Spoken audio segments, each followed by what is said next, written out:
From the studios of Books in Motion, this is Damon Abdallah reading The Bygone Mask, the third book in the Greater Land Saga by Joseph R. Lallo.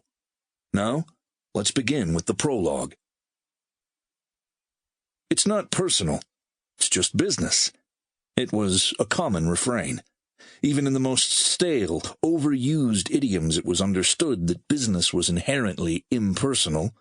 Family was personal, business was not. That's how it should be. That's how it had always been, even for the Maskers, who managed to be both a family and a business. In the same conversation, one could easily feel the sharp divide between matters of family importance and matters of personal importance.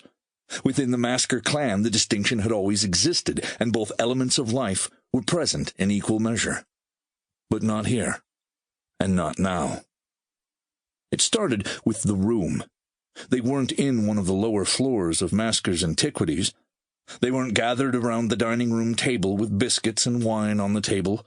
They weren't in the Fox and Log enjoying a pint between negotiations and anecdotes. They weren't even in Bethshire. This was a neutral location. Cold, detached from any of their lives. It was in a town as near to the precise midpoint between Bethshire and East Shalia as could be located. A small side room in a large hall in a mid-sized city with a forgettable name. The refreshments were far from refreshing. Tepid water, stale bread, sliced cheese that had started to get hard around the edges. Food and drink calculated to ward off hunger while ensuring that pesky little things like enjoyment wouldn't get in the way of the discussion. This was business. Nothing personal about it. The fact that everyone in the room was related was simply an unpleasant coincidence. Fel curled his nose at the fumes emanating from the man across from him. Fel had spent every spare leisure moment in the Fox and Log since he was 12 years old, and was no stranger to the stink of various vices and general disregard for hygiene. But the smell of badgerweed always struck him as the olfactory equivalent of having the sunshine in his eyes, and Thaddeus Graves practically breathed the stuff. He was situated on the far side of the table, opposite Fel, and silently observing the discourse as though he were some sort of referee. To Fel's right was his older sister Epiphany. Fanny, to family and friends, though no one had called her that since they'd walked through the door. Presently they were in a lull in the conversation, that uncomfortable space between greetings and other mechanical, disingenuous pleasantries and the real meat and potatoes of the meeting.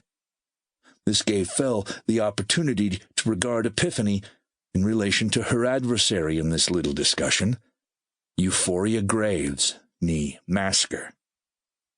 Euphoria was the oldest sibling, and it had been years since Fel and Epiphany had last seen her. She'd eloped with the mercifully absent Jonathan Graves and fully embraced her new place within the Graves family.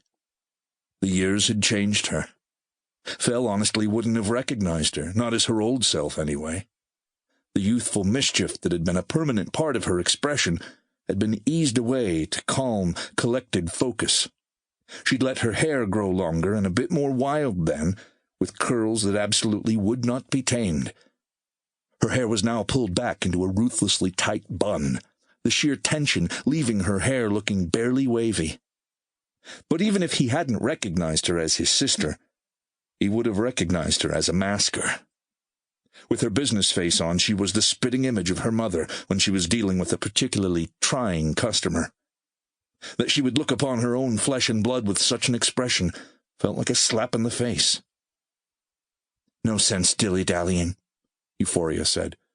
"We are here for a reason." "That we are," said Epiphany, attempting to match her sister's tone. "How long does it take you to yank your hair back like that, Fora?" Fel asked. Both of his sisters shot him an identical sharp look. "No one calls me Fora anymore, Fel, and I'll thank you to treat me with a degree of professionalism," Euphoria said. "It's just I remember when Mom had to comb it, she practically had to put a boot against your back to get the leverage to pull the knots out," he said, reaching across the table to pluck up a piece of the cheese. "He really hasn't matured, has he?" Euphoria said, turning her weary gaze to Epiphany. "No, Fel hasn't changed since he learned to tie his shoes, and you'd know that." Sample complete. Ready to continue?